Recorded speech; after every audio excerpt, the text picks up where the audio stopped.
In this problem, a roller coaster in a given park in USA incorporates some clever technology and some basic physics.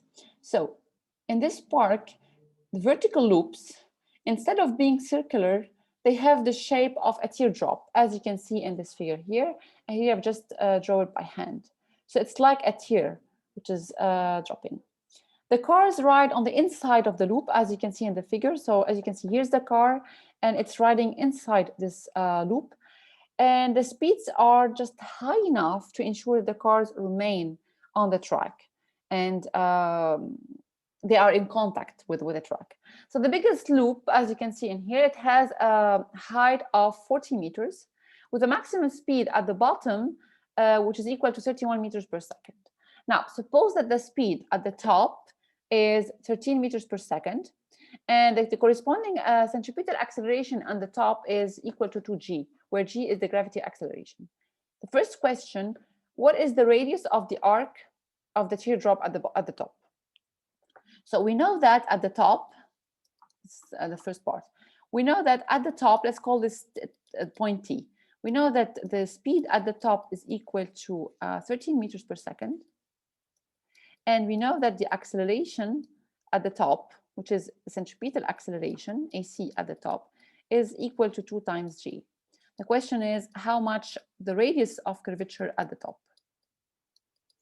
As you all know, we know one equation that relates all these variables together. So we know that the centripetal acceleration is defined as v squared over r, where v is the instantaneous velocity at the point we are looking at, where AC is defined, and r is the radius of curvature at the point, at the considered point. So from here we can deduce that if you want to get the value of r, we just need to divide v squared by AC.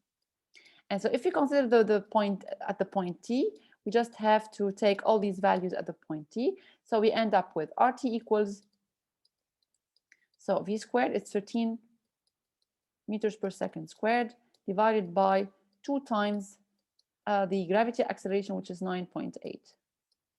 And that means, also it just gives the given value, which is equal to 8.6 meters. So it's 8.6 meters. Now, that's it for the first question. The second question is, if the total mass of a car plus the riders is a capital M, so if the car and the riders together, they have this mass M, what force does the rail exert on the car at the top? So we are looking for the normal force, basically. It's exerted by the track on the car at the top, so at this point. So let's consider this is the car. Okay, what are the forces acting on this car at the top? And we know that at the top, the centripetal acceleration is given by 2g, right? So let's do it. At the top, first of all, we have the weight of the car. So this is mg. And it's just capital M to say that it's the mass of both the car and the riders. Then we have the normal force. This normal force is exerted by the track on the car. So you know that the normal force is all the time pointing. So from the surface to the object, if we are looking at the object, which means that the normal force should point in this direction, and it's actually perpendicular to the surface of contact between the object and the surface. So in other words, this normal end should be in this direction. It is exerted by the track on the car, okay? And it is perpendicular to this point, which is the point of contact between, or the surface of contact between the car and the track. And so this is the normal force N, right? And this is the force exerted by the rail on the car. So this is what we are looking for. Now we still have one thing to determine or to show, which is what is the acceleration at this point. We know that it is equal to the A. So this is the centripetal acceleration at this point, which is AC at the top, right? So this is all what we know about this object. And what we need to do now is to apply Newton's second law, because in Newton's second law, we have the normal force. So let's apply Newton's second law in part B. Let's take this part B. We have F net. Let's just take it along the y-axis, or yeah, I mean, we can call it y-axis, we can call it radial axis. I mean, it doesn't matter. It's equal to m times ay. So along the y, let's just take the y-axis to be either downward or upward, doesn't matter, but let's just take downward. Let me check what I've taken in there. Okay, so let's take them up, downward.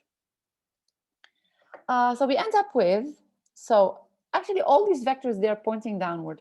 So they are all the time, they have the projection, positive projection onto the y-axis. And so we are going to just write down the forces. N plus mg, just n capital M, is equal to the mass here, the mass of the car plus the riders. So it's capital M multiplied by AC. So the normal force, the force exerted by the rail on the track we are looking for, is equal to M factor AC minus G. And we know what is the centripetal acceleration on the top. We were given that centripetal acceleration at the top is given by 2g. So all we have to do is to replace AC by its expression or value. And so we end up with 2g minus g. And so we end up with the value m times g. So the force exerted by the track on the car, which is nothing else than the normal force, is equal to m times g.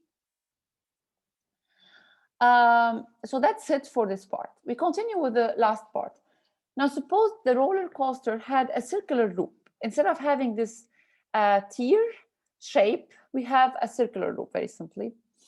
And it has a radius of 20 meters. If the cars have the same speed, that is 13 meters per second at the top, what is the centripetal acceleration at the top in this case? So in part C, we have to determine what is centripetal acceleration. So in this case, we can write down AC is equal to V squared over R. Now, we know that V is the same as before, so it's 13 squared divided by the radius R, which is given by 20. So in this case, the loop is a circle, so the radius does not change from one point to another because everywhere on the circle, the radius is the same. And so you just make the numerical application, you end up with AC equals 8.45, so it's equal to 8.45 meters per second squared. Now, we have determined what is centripetal acceleration on the top. Now, the question is, comment on the normal force at the top in this situation. Okay, we are going to take the same expression as we have seen earlier. So we have derived from Newton's second law what the normal force applied on the object by the track when it is at the top, and we have found that this normal force is given by the mass multiplied by AC minus G. So when we do the numerical application in this case, we end up with 8.45 minus 9.8. And as you can see, this leads to a negative value. So we end up with a negative value for the normal. What does this mean? It means that the normal force is not pointing downward as we have written or we have drawn on our figure, but it means that the normal is pointing upward because it has a negative value. So the direction of the normal is different than what we have taken in here. If you want the normal to be positive. And that means that unless the riders, they have the belt on, they will just fall from the car because the car will be just pushed away from the track. So that's it for this problem.